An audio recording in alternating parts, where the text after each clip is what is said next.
मैं मिस्टर प्रमोद कुमार जो कि आज PS पब्लिक स्कूल के कैंपस में बायोलॉजी का क्लास लेने जा रहा हूं, जिसमें चैप्टर का नाम है उत्सर्जन। जो 10th लेवल का यह चैप्टर है, बोर्ड लेवल को देखते हुए पढ़ाया गया। इस चैप्टर में खासकर मैं किडनी के बारे में बताने जा रहा हूं कि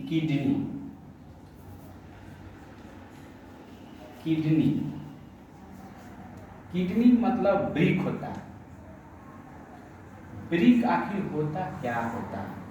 हमारे शरीर के उत्सर्जन जो पार्ट होते हैं, जैसे हमारे शरीर के आंतरिक भाग जो अवशिष्ट पदार्थ होता है उसको बाहर करके और शरीर से अलग तरह से उसको बाहर मूत्राशय नली द्वारा निकालने की प्रक्रिया जो है उसी को हम उत्सर्जन करते हैं, जो अवशिष्ट पदार्थ होता है। उसमें खासकर ये है किडनी के बारे में होता है। तो आप लोगों को हम किडनी का यह चित्र बना के इसको एक्सप्लेन करते हैं।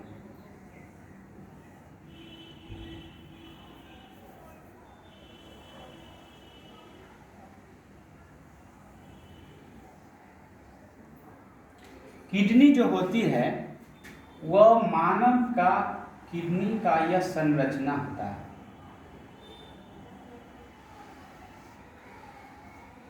यह किडनी का संरचना होता है। इस किडनी में एक नली होती है। इसके द्वारा इस जो वाला जो पार्ट होता है उसको हम यूरेटर बोलते हैं। यह वाला पार्ट जो होता है यूरेटर होता है और इस वाले पार्ट को धमनी और इस डायरेक्शन में जो होती है उस पार्ट को सीधा करती है। तो मानव हृदय में दो तरह के फंक्शन होते हैं। किडनी में, मानव किडनी में दो तरह के फंक्शन होते हैं। क्योंकि यह जो है किडनी होता है जिसका आकार जो होता है सेम के बीज के आकार का होता है, और मानव हृदय किडनी में दो पेयर एक पेयर किडनी होती है जिसमें जोड़ा बोलते हैं, यानी दो।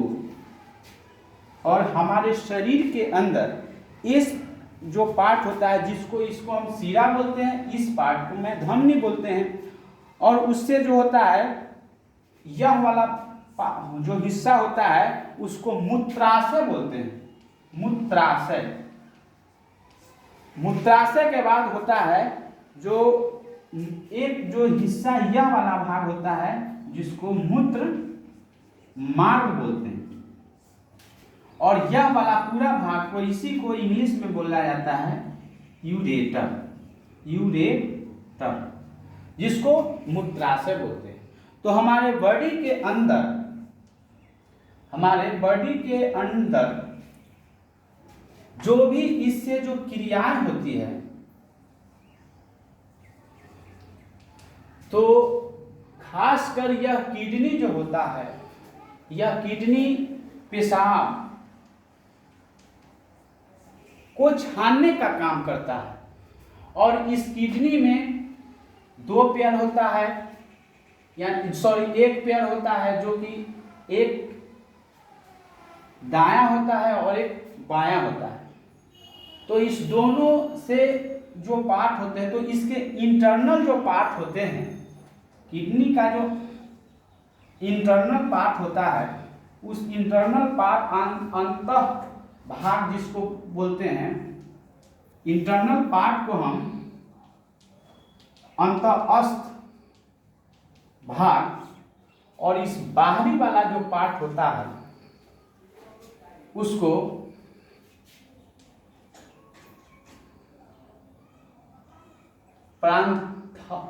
प्रांतस्थ भाग बोलते हैं। तो यह हमारे शरीर के अंदर किडनी होते हैं। किडनी जो होते हैं इसमें नेफ्रॉन की भी संख्या होती है, प्रत्येक नेफ्रॉन जो होता है, प्रत्येक किडनी में नेफ्रॉन की संख्या होता है 10 टू द पावर 5 यानी 10 लाख। 10 लाख मतलब 10 टू द पावर 5 का मतलब यह नेफ्रॉनों की संख्या होती है। 10 टू द पावर 5 मतलब नेफ्रॉन होता है। प्रत्येक किडनी में नेफ्रॉनों की जो संख्या होती है वह 10 लाख होता है। इकाई दहाई इस तरह से लिख देते हैं, क्योंकि 10 टू द पावर का मीनिंग होता है 10, यहाँ 10 टू द पावर 5 का मतलब 5 शून्य, 1 2 3 4 5 6, इकाई दहाई सैकड़ा हजार 10,000 लाख 10 लाख। प्रत्येक किडनी में जो होते हैं वह एक नेफ्रॉन जो होता है वह 10 लाख के लगभग बराबर होते हैं। और इस तरह से हमारे शरीर के अंदर जितना जो भी यूरिन पदार्थ होता है, अवशिष्ट पदार्थ, वह शरीर के बाहर मूत्राशय नली द्वारा विसर्जन होता है। इसी हिस्से को हम मूत्राशय उत्सर्जन की क्रिया भी बोलते हैं। धन्यवाद। आज का क्लास इतना ही। फिर अगले दिन मैं इससे भी बेहतर तरह से आप लोगों के सामने बिहार बोर्ड को एग्जाम को देखते हुए ये सभी क्वेश्चन को ऑब्जेक्टिव टाइम में क्लियर कर देंगे। धन्यवाद।